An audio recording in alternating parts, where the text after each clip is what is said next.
मधुबन के बाबा, मधुबन के बाबा मुरली वाले, आपका क्या कहना, आपका क्या कहना। ओम शांति। आज 10 मई 2024 के साकार मधुर महावाक्य हैं।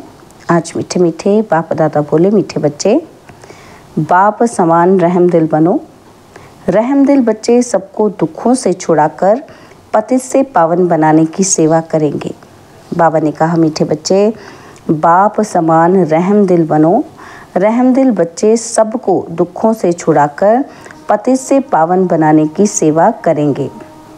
बाबा ने आज प्रश्न पूछा कि सारी दुनिया की मांग क्या है जो बाप के सिवाय कोई पूरी नहीं कर सकता। तो उत्तर में बाबा कहते, सारी दुनिया की मांग है शांति और सुख मिले। सभी बच्चों की पुकार सुनकर बाप आते हैं। बाबा बेहद का है, इसलिए उसे बहुत फुरना है कि मेरे बच्चे कैसे दुखी से सुखी बने। बाबा कहते, बच्चे पुरानी दुनिया भी मेरी है, मेरे ही सब बच्चे हैं। मैं आया हूँ सबको दुखों से छुड़ाने। मैं सारी दुनिया का मालिक हूँ, इसे मुझे ही पतित से पावन बनाना है। ओम शांति। बाप पावन बना रहे हैं बच्चों को, तो ज़रूर बाप से प्यार चाहिए। भल भाइयों भाइयों का आपस में प्यार तो ठीक है, एक बाप के सब बच्चे आपस में भाई भाई हैं, परंतु पावन बनाने वाला एक बाप ही है, इसलिए सब बच्चों का लव एक बाप में ही चला जाता है। बाप कहते हैं, बच्चों मामेकम याद करो। यह तो ठीक है, तुम भाई भाई हो तो ज़रूर क्षीर खंड ही होंगे, एक बाप के बच्चे हो। आत्मा में ही इतना प्यार है, जबकि देवताई पद प्राप्त करते हो तो आपस में बहुत ही प्यार होना चाहिए। हम भाई भाई बनते हैं, बाप से वर्षा लेते हैं, बाप आकर सिखलाते हैं। जो समझने वाले होते हैं वह समझते हैं कि ये स्कूल व बड़ी यूनिवर्सिटी है। बाप सबको दृष्टि देते हैं, वह याद करते हैं। बेहद के बाप को सारी दुनिया के मनुष्य मात्र सभी आत्माएं याद करती हैं। बाप की ही सारी दुनिया है, नई व पुरानी। नई दुनिया बाप की है तो पुरानी दुनिया नहीं है क्या? बाप ही सभी को पावन बनाते हैं। पुरानी दुनिया भी मेरी है, सारी दुनिया का मालिक मैं ही हूँ। भल मैं नई दुनिया में राज्य नहीं करता हूँ, परंतु है तो मेरी ना। मेरे बच्चे मेरे इस बड़े घर में भी बहुत सुखी रहते हैं और फिर दुख भी पाते हैं। यह खेल है, यह सारी बेहद की दुनिया हमारा घर है। यह बड़ा मांडवा है ना। बाप जानते हैं कि सारे घर में हमारे बच्चे हैं, सारी दुनिया को देखते हैं, सब चैतन्य हैं। सभी बच्चे इस समय दुखी हैं, इसलिए पुकारते हैं, बाबा हमको छी दुखी दुनिया से शांति की दुनिया में ले चलो। शांति देवा। बाप को ही पुकारते हैं, देवताओं को तो कह ना सके। सबका वह एक बाप है, उनको सारे सृष्टि का फुरना रहता है, बेहद का घर है। बाप जानते हैं कि इस बेहद घर में इस समय सब दुखी हैं, इसलिए कहते हैं शांति देवा, सुख देवा। दो चीज़ें मांगते हैं ना। अभी तो जानते हो कि हम बेहद के बाप से सुख का वर्षा ले रहे हैं। बाप आकर हमको सुख भी देते हैं, शांति भी देते हैं। और कोई सुख शांति तो देने वाला है नहीं, बाप को ही तरस पड़ेगा। वह है बेहद का बाप। तुम समझते हो कि हम बाबा के बच्चे बहुत सुखी थे, जबकि पवित्र थे। अब पवित्र बनने से दुखी हो जाते हैं, काम चिता पर बैठ काले पतित बन जाते हैं। मूल बात है कि बाप को भूल जाते हैं। जिस बाप ने इतना ऊंच पद दिया तो उसको भूल जाते हैं। गाते भी हैं ना कि तुम माता पिता हम बालक तेरे। बाबा कहते सुख घनेरे थे, सो फिर तुम अभी ले रहे हो, क्योंकि अब दुख घनेरे हैं। यह है तमो प्रधान दुनिया। विषय सागर में गोते खाते रहते हैं, समझते कुछ नहीं है। तुमको अब समझ आई है, तुम समझते हो कि ये रौरव नरक है। बाप बच्चों से पूछते हैं कि अभी तुम नरकवासी हो या स्वर्गवासी हो। जब कोई मरता है तो झट कह देते हैं स्वर्गवासी हुआ, अर्थात सब दुखों से दूर हुआ। और फिर नरक की चीज़ें उनको क्यों खिलाते हो? यह भी समझते नहीं। बाप आकर स्वर्ग की स्थापना करते हैं, तुम बच्चों को राजयोग सिखलाते हैं। बाप कहते हैं, मीठे बच्चे, मैं तुमको ये नॉलेज सुनाता हूँ, मेरे में ही ये नॉलेज है, ज्ञान सागर मैं हूँ। कहते हैं ये शास्त्रों की अथॉरिटी है, लेकिन वह भी आत्माएं है ना, तो ये भी समझते नहीं। बाप का ही पता नहीं है।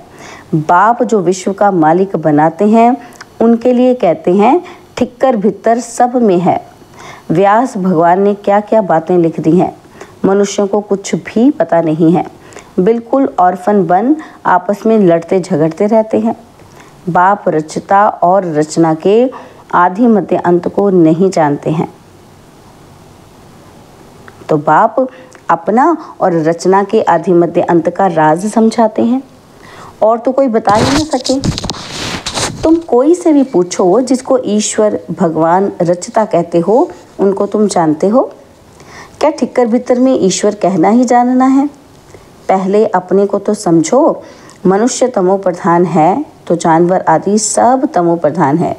मनुष्य सतो प्रधान है तो सब सुखी बन जाते हैं।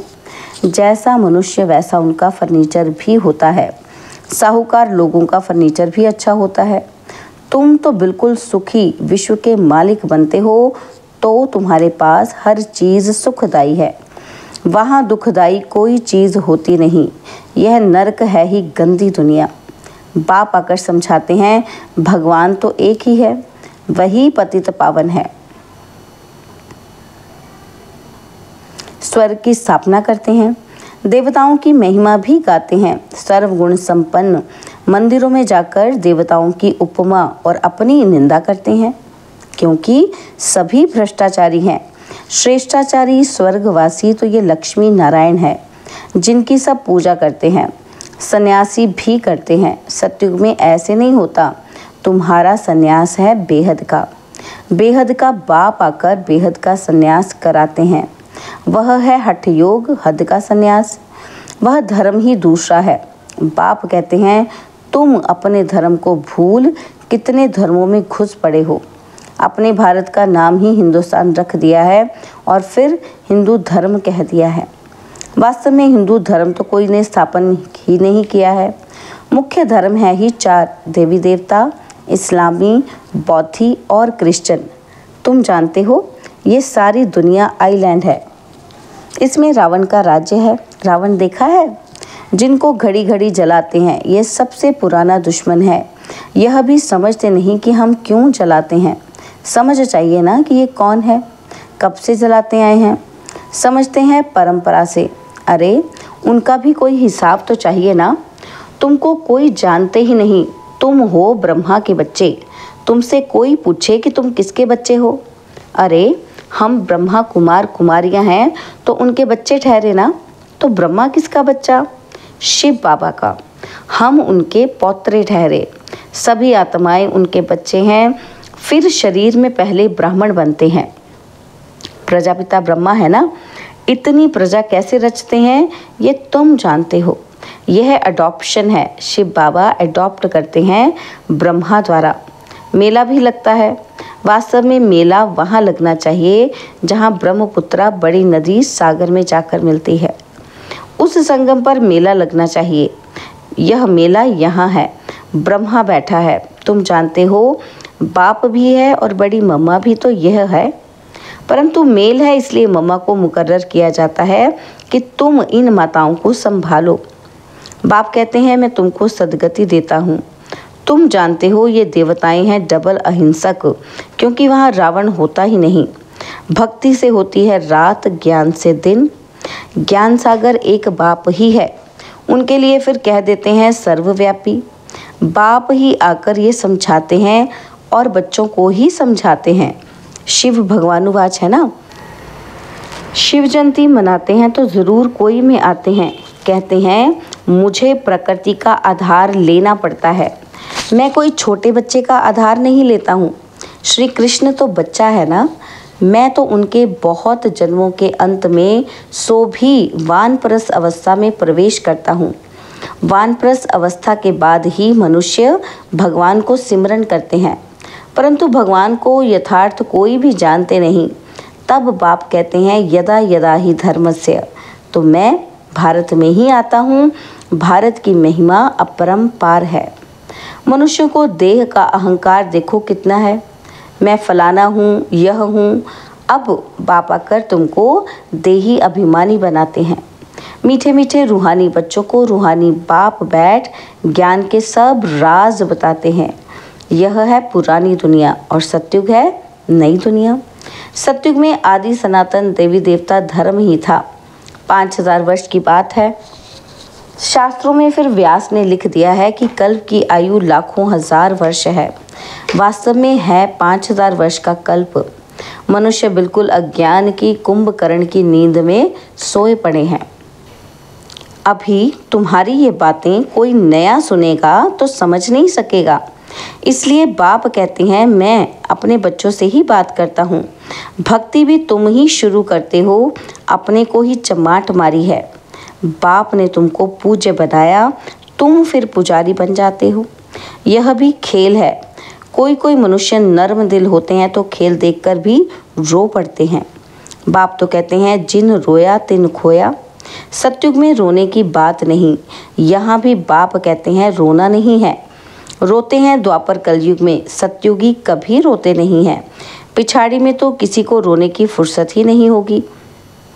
अचानक मरते रहेंगे, हाय राम भी नहीं कह सकेंगे। विनाश ऐसा होगा जो ज़रा भी दुख नहीं होगा, क्योंकि हॉस्पिटल आदि तो रहेंगे नहीं, इसलिए चीज़ें ही ऐसी बनाते हैं। तो बाप समझाते हैं कि तुम बंदरों की मैं सेना लेता हूँ रावण पर जीत पाने के लिए। अब बाप तुमको युक्ति बताते हैं रावण पर जीत कैसे पानी है। सब सीताओं को रावण की जंजीरों से छुड़ाना है। ये सब समझने की बातें हैं। भगवानुवाच, बच्चों को ही बाप कहते हैं hear no evil see no evil. जिन बातों से तुम्हें कोई फायदा नहीं, उनसे तुम अपने कान बंद कर लो। अब तुमको श्रीमत मिलती है, तुम ही श्रेष्ठ बनेंगे। यहाँ तो श्री श्री का टाइटल सबको दे दिया है। अच्छा, फिर भी बाप कहते हैं अपने को आत्मा समझो और बाप को याद करो। कितना वंडरफुल हार जीत का यह बेहद का खेल है जो बाप ही समझाते हैं। अच्छा, मीठे मीठे सिकिलदे बच्चों प्रति माता पिता बाप दादा का याद प्यार और गुड मॉर्निंग। रूहानी बाप की रूहानी बच्चों को नमस्ते। हम रूहानी बच्चों की रूहानी बाप दादाजी को दिलवा जान सिकवा प्रेम से नमस्ते। ओम शांति। प्यारे बाबा, मीठे बाबा, मेरे बाबा, शुक्रिया बाबा, शुक्रिया बाबा, शुक्रिया। धारणा के लिए मुख्य सार है। पहला पॉइंट, बाप समान रहम दिल बनना है। सबको दुखों से छुड़ाकर पति से पावन बनाने की सेवा करनी है। पावन बनने के लिए एक बाप से बहुत बहुत लव रखना है। और सेकंड पॉइंट है, बाप कहते हैं जिन रोया तिन खोया। इसलिए कैसी भी परिस्थिति हो तुम्हें रोना नहीं है। बाबा ने आज वरदान दिया, स्व के राज्य द्वारा अपने साथियों को स्नेही सहयोगी बनाने वाले मास्टर दाता भव। स्व के राज्य द्वारा अपने साथियों को स्नेही सहयोगी बनाने वाले मास्टर दाता भव। राजा अर्थात दाता। दाता को कहना व मांगना नहीं पड़ता। स्वयं हर एक राजाओं को अपने स्नेह की सौगात ऑफर करते हैं। आप भी स्व पर राज्य करने वाले राजा बनो तो हर एक आपके आगे सहयोग की सौगात ऑफर करेंगे। जिसका स्व पर राज्य है उसके आगे लौकिक अलौकिक साथी जी हाजिर जी हजूर हाँ जी कहते हुए स्नेही सहयोगी बनते हैं। परिवार में कभी ऑर्डर नहीं चलाना। अपनी कर्मेंद्रियों को ऑर्डर में रखना हो तो सर्व साथी आपके स्नेही सहयोगी बन जाएंगे। स्लोगन है, सर्व प्राप्ति के साधन होते भी वृत्ति उपराम रहे तब कहेंगे वैराग्य वृत्ति।